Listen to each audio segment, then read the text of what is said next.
We're previewing Week 8 in college football here at SBR Forum Videos. I'm Peter Loshak, and we're joined right now by returning guest Doug Upstone from sports-watch.com, who's given us great picks for 2 years now and gave us great picks last week as well. Doug, thanks for returning once again. Hey, Peter, it's great to be back. Yeah, you mentioned Sports Watch. It was an interesting week. Our top guy, 11th Hour Sports, still is the leader, but he and a couple others went a little bit backwards, but all the bottom crew came up. So that was sort of an interesting week in terms of the handicappers at that site. Yeah, so tell us what Sports Watch is again, just very briefly. Yeah, what Sports Watch is it's a sports monitor. It's where handicappers go to get their picks accredited, and so to show that people that are looking to purchase picks, that they can purchase somebody that has a record that is being monitored and is actually true. All right, good. Well, I mean, you should monitor yourself on that site because I've been monitoring you myself. I think, it's funny you say that. Here, I think, if memory serves me correct, I'm either 15-10 or 15-11. So not quite as good as last year so far, but we're hoping to try and get back to last year's numbers. Well, all I know is you talked me the hell off of Texas last week, and that saved me a bunch of money. So I do want to thank you for that. Let's get to the first college game you want to talk about is Cincinnati at Toledo. Very interesting game. Toledo is a 7.5-point home underdog. Cincinnati, of course, is a ranked team this year. It should be a high-scoring game. Cincinnati, though, very talented this year, but it is their first true road game of the year. They do have, it's a non-conference game for them. They do have Louisville coming up on Friday. This is one of the best versions of Toledo in recent memory. So I'm thinking Toledo plus 7.5 at home might be the right side here, unless, Munchie Legault and Cincinnati sort of out-talent them. What's your take on these lines?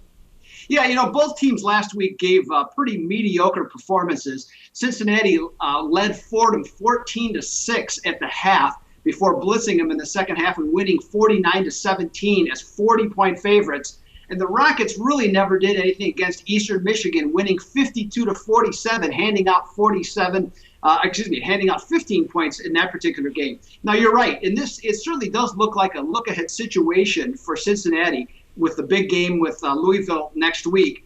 And as you mentioned, this is their first true road game. And Toledo annually is actually scheduled good BCS teams at the Glass Bowl. And it's a natural situation for them to get geared up to engineer an upset against an in-state rival that's just 204 miles away, and probably having players on their squad that were recruited, but we're told not quite good enough to play BCS level football.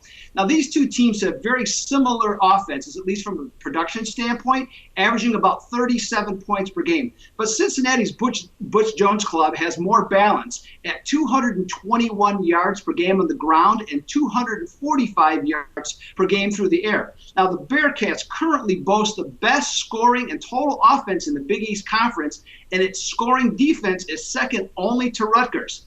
And this is where the rubber meets the road. The major difference between these two teams, where Cincinnati allows 124 yards per contest, yards less per contest. Toledo surrenders 5 yards a carry, and opposing teams have averaged 15% more yards on offense than what the Rockets' other foes have done.